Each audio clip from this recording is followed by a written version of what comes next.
दर्शक बंधु आमरी कथा चैनल को स्वागत करुच्ची। आम घर परिवार बा चतुर्पार्श्व किसी अघटन घटिले बा अनिष्ट हेले आमे कहिथाउ वास्तु दोष जो एसबू होउची।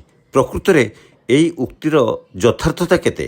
किछि असाध्य रोग दुर्घटना किंबा आपणक परिवार रे घटुथिबा किछि अघटन पई सतरे कण वास्तु दोष दायी? काहेकि रहे वास्तु दोष?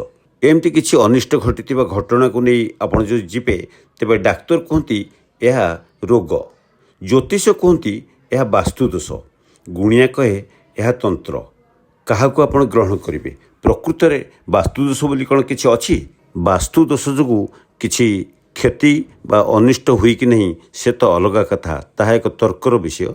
किंतु वास्तुर किसी महत्व रही ए कथा आपण विश्वास करेंगे कि विश्वास करेंगे से तो अलग कथा। यही परिप्रेक्षी गोटे छोटिया उदाहरण टे नवा। गोटे धनी परिवार थिले, से गोटे जगार नुआ घरटे करी चलिले। घर करिवार किछि दिन पर धीरे धीरे तांकर अनिष्ट होबाक लगिला, परिवार क्षति होबाक घटिला। परिवार सदस्य माने विभिन्न रोगर पीड़ित हेले, कहीं असाध्य रोगरे मृत्युवरण कले, दुर्घटनार शिकार भी हेले। तेणु परिवार जी मुख्य से चिंतित हो पड़े।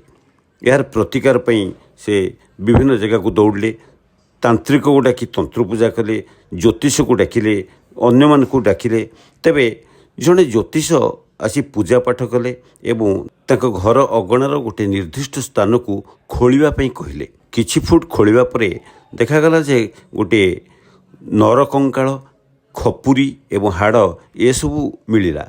तेणु सेगुड़िक से उद्धार करी शोधन कले, पुणी पूजापाठ कले एवं तापर देखागला परिवार रे शांति आसीगला, आउ कौनसी क्षति घटुनी।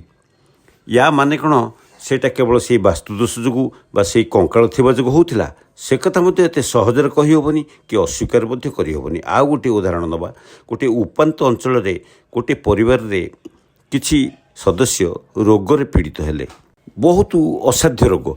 से माने तांत्रिक पाखक गले, किसी लाभ हैलानी। ज्योतिष पाखक गले, से वास्तुदोष शोधन कले, ता भी किसी लाभ हैलानी। तापर डाक्तर पाखक गले, डाक्तर चिकित्सा करने द्वारा से सब आरोग्य लाभ कले। एठी कौन आम जाना? वास्तुदोष जो किसी अनिष्ट बा क्षति घटे कि नहीं से तो अलग कथा। तेरे वास्तुदोष न घटिया जो सब नियम रही सेगुड़िक मानि चलिले आमर किसी क्षति नहीं। जदि वास्तुतत्व प्रकृतर थाए तेबे वास्तुदोष हटिबो। एवं आउ गोटे कथा मध्य, वास्तुदोष न घटिया जो सब नियम गुड़िक आमे पालन करूँ बा पालन करने को कह जाए ता पछर किछि वैज्ञानिक रहस्य मध्य रही। तेणु आसतु जानिबा कौन कौन थिले वास्तुदोष घटे एवं से वास्तुदोष को प्रतिहत करने आमर कौन प्रतिकार करने उचित, सेगुड़िक निश्चित आम गुरुत्व दबा उचित।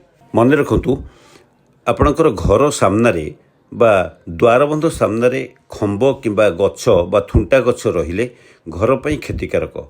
या द्वारा घरर सदस्य विशेषकर पिलामानक देह असुस्थ रहे। प्रतिकार पई द्वारबंध उपरे स्वस्तिक चिन्ह लगांतु।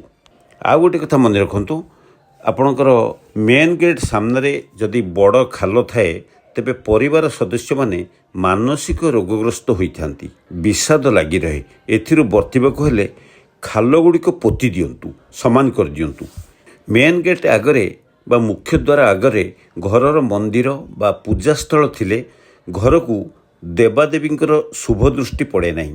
तेणु परिवार रे दुख लगी रहे। देवादेवी को घरर ऐशान्य कोण रे ही स्थापन करी बा उपयुक्त स्थान रे स्थापन करी पूजा अर्चना करंतु, घरे शांति आसीजिवो।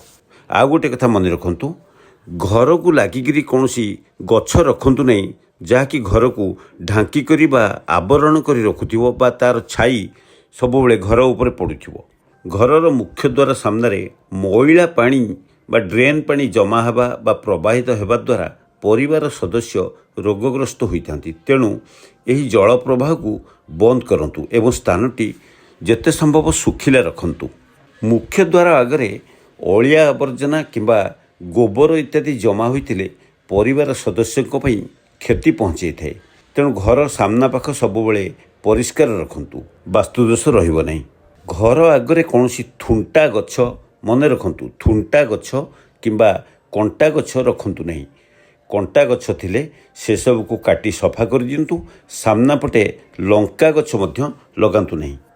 କାନ୍ଥ ଘଣ୍ଟା କେବେ ହେଲେ ଦକ୍ଷିଣ କିମ୍ବା ପଶ୍ଚିମ ପଟ କାନ୍ଥରେ ଟାଙ୍ଗନ୍ତୁ ନାହିଁ, ଏହା କ୍ଷତିକାରକ।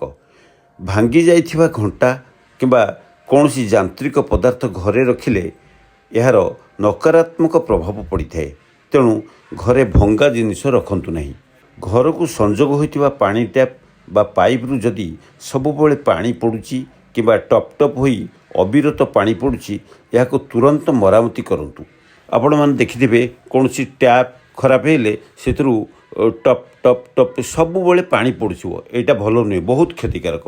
ଏଭଳି ସବୁବେଳେ ପାଣି ପଡ଼ୁଥିଲେ ପରିବାରରେ ବିଭିନ୍ନ ସମସ୍ୟା ଦେଖାଯାଇଥାଏ। ତେଣୁ ଏହାକୁ ବନ୍ଦ କରନ୍ତୁ। ଆଉ ଗୋଟେ କଥା ମନେ ରଖନ୍ତୁ, ଘରର ସିଡ଼ି ତଳେ କେବେ ହେଲେ ଠାକୁର ଘର କରି ପୂଜା କରନ୍ତୁ ନାହିଁ। ଏହା କଲେ ଘର ପାଇଁ କ୍ଷତି ପହଞ୍ଚିଥାଏ। ଠିକ୍ ସେହିଭଳି ସିଡ଼ି ତଳେ ପାଇଖାନା ବା ଗାଧୁଆଘର ମଧ୍ୟ କରନ୍ତୁ ନାହିଁ। କୌଣସି କାମରେ ଆପଣ ଘରୁ ଠିକ୍ ବାହାରିଗଲା ବେଳେ ଯଦି ଭିକାରୀ ବା ଯୋଗୀଙ୍କୁ ଦେଖନ୍ତି, ତାଙ୍କ ଉପରେ ବିରକ୍ତ ହୁଅନ୍ତୁ ନାହିଁ, ବରଂ ତାଙ୍କୁ କିଛି ଦାନ କରନ୍ତୁ, କାର୍ଯ୍ୟରେ ସଫଳତା ପାଇବେ। ଆପଣଙ୍କ ଠାକୁର ଘରେ ସ୍ଥାନ ପାଇଥିବା କୌଣସି ଠାକୁରଙ୍କର ବିଗ୍ରହ ବା ଫଟୋକୁ ଏକାଧିକ ଥର ରଖନ୍ତୁ ନାହିଁ। ଅର୍ଥାତ୍ କୌଣସି ଠାକୁରଙ୍କର ଫଟୋ ଅଛି, ଆଉ ଗୋଟେ ଭଲ ଦେଖାଗଲା ଆଉ ଗୋଟେ କିଣି ଆଣିଲେ, ସେମିତି କରନ୍ତୁ ନାହିଁ। ଯାହା ରଖିବେ ଗୋଟିଏ ହିଁ ରଖନ୍ତୁ। କିଛି ଦିନ ପୂଜା କରିବା ପରେ ଯଦି କୌଣସି ଠାକୁରଙ୍କର ମୂର୍ତ୍ତି ବା ଫଟୋ ନଷ୍ଟ ହୋଇଯାଇଛି, ଏହାକୁ ଆଉ ପୂଜା ନ କରି ଜଳରେ ବିସର୍ଜନ କରି ନୂଆ ଫଟୋ ଆଣି ସ୍ଥାପନ କରନ୍ତୁ। ଏଇ ଯେଉଁ ବିଷୟ ସବୁ ଆମେ ଆଲୋଚନା କଲେ, ସେସବୁକୁ ସ୍ଥାନାନ୍ତର କରିବା ବା ହଟେଇବା ଯଦି ଆପଣଙ୍କ ପକ୍ଷେ ସମ୍ଭବ ହେଉନାହିଁ ବା ବାସ୍ତୁଦୋଷ ସୃଷ୍ଟି କରୁଥିବା କୌଣସି କାରକକୁ ସଂଶୋଧନ କରିବା ଆପଣଙ୍କ ପାଖେ ଯଦି ସମ୍ଭବ ହେଉନି, ତେବେ ବିଶିଷ୍ଟ ବାସ୍ତୁବିତ୍ଙ୍କ ସହିତ ଯୋଗାଯୋଗ କରନ୍ତୁ। ବାସ୍ତୁବିତ୍ମାନେ ଏହି ବାସ୍ତୁଦୋଷକୁ ପ୍ରତିହତ କରିବା ପାଇଁ ବ୍ୟବସ୍ଥା କରିବେ। ଦର୍ଶକ ବନ୍ଧୁ, ଚ୍ୟାନେଲଟିକୁ ଦୟାକରି ସବସ୍କ୍ରାଇବ୍ କରିବା ସହିତ ଲାଇକ୍ ଓ ସେୟାର କରିବେ। କମେଣ୍ଟରେ କିଛି ମତାମତ ଲେଖିବେ। ରହୁଛି, ଧନ୍ୟବାଦ।